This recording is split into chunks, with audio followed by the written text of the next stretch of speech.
¿Qué tal? ¿Cómo están amigos y amigas de esta comunidad? Como siempre un gusto, como siempre un placer que nos acompañen. Hay un tema que algunos de ustedes, algunas de ustedes me han pedido que lo abordemos. Más allá de lo que es la figura de la periodista Anabel Hernández, y qué es esta disputa entre Televisa y la editorial Penguin Random House a propósito del libro Las señoras del narco, Amar en el infierno de Anabel Hernández. Hay un análisis que yo les recomiendo mucho de diariored.com de Leonardo Toledo, a quien tengo el gusto de platicar, con quien tengo el gusto de platicar esta tarde, sobre este tema.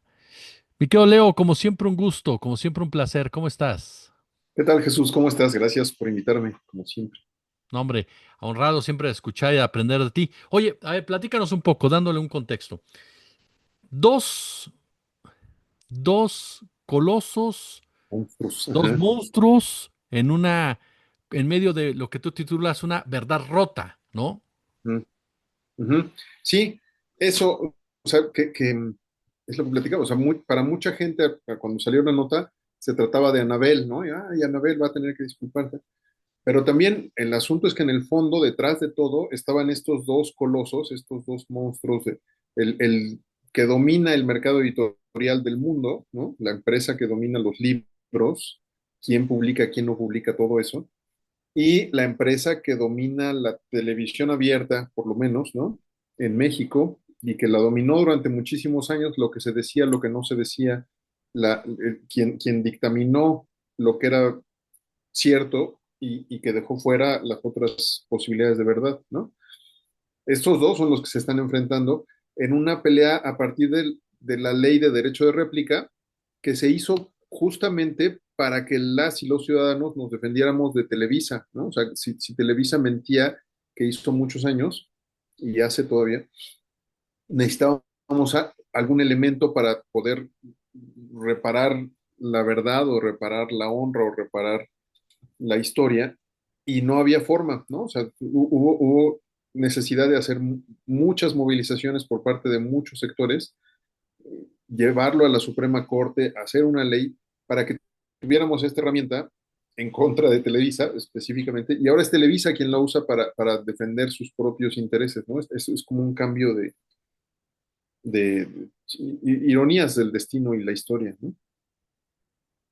Oye, ahorita que mencionas esta ironía, esta manipulación de la verdad por parte de dos empresas que se han caracterizado precisamente por controlar la misma, por decir esto es importante, esto no es importante, Ujú. este discurso sí le doy juego, a este discurso no, y que en el fondo han hecho de la verdad, de la información, un negocio, a final de cuentas, ¿no? Para vender rating y para vender libros.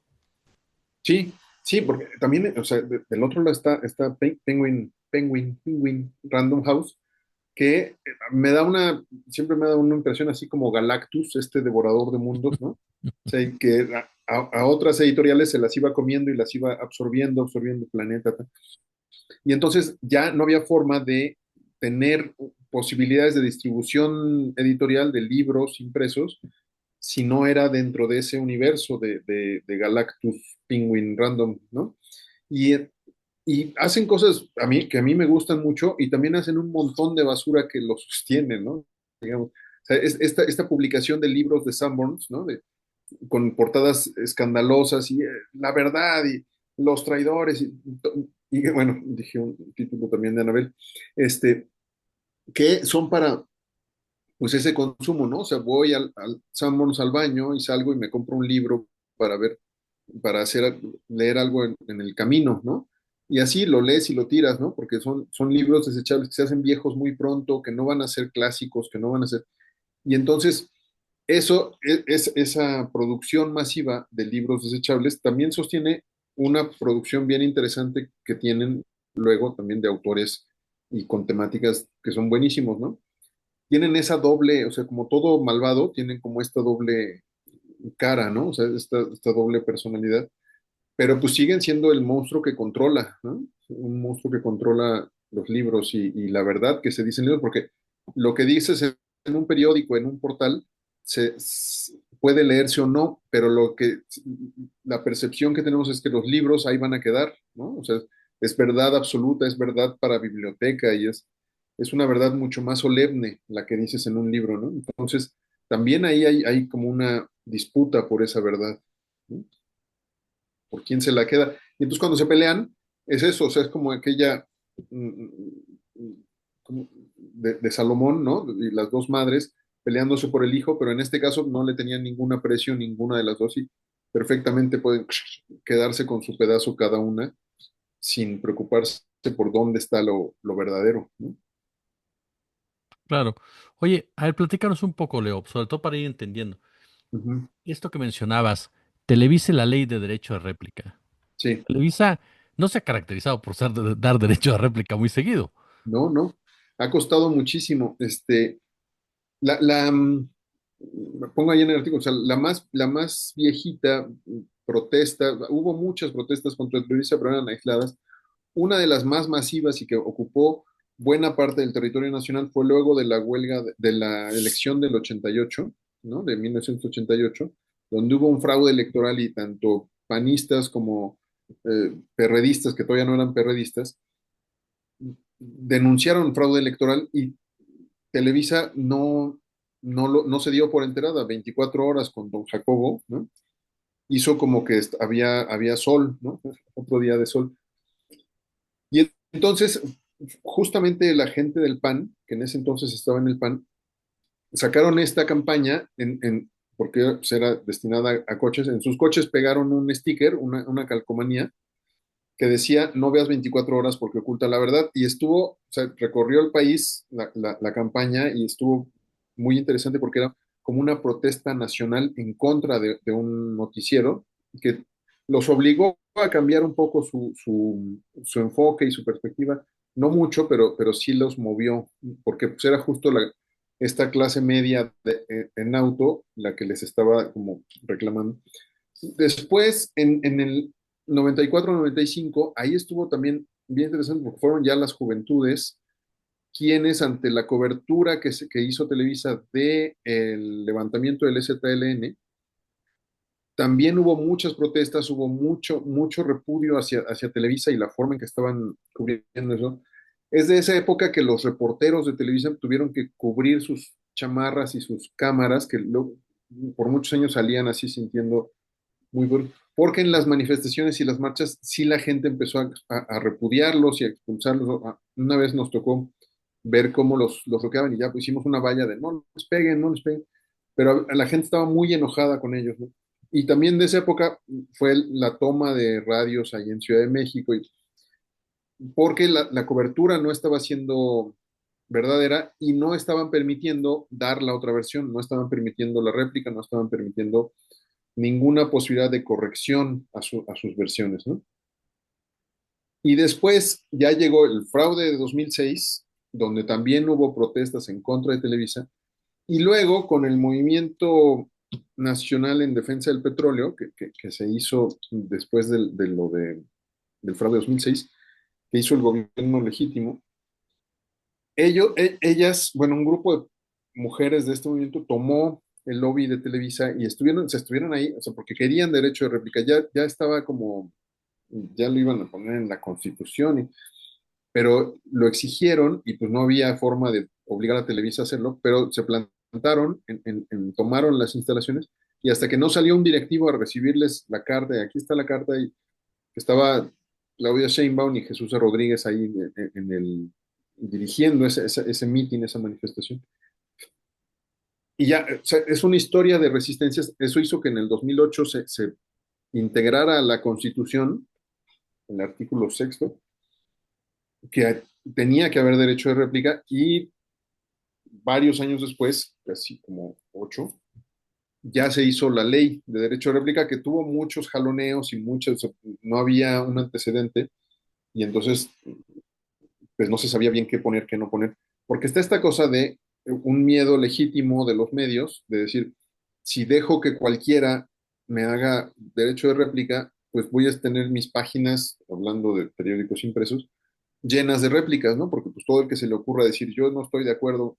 Entonces había que poner como ciertos candados para que las empresas de medios no estuvieran chambeando para la réplica, pero que también del otro lado la sociedad tuviera posibilidad de decir, esto es falso, esto no es cierto, esto me está calumniando, y que entonces se publicara en el mismo, que tenía ese antecedente en la ley de imprenta, pero solo aplicaba para los periódicos, y, ¿no?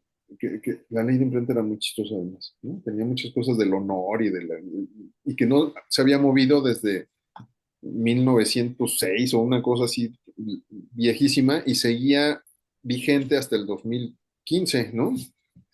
Era muy raro cómo podíamos sobrevivir.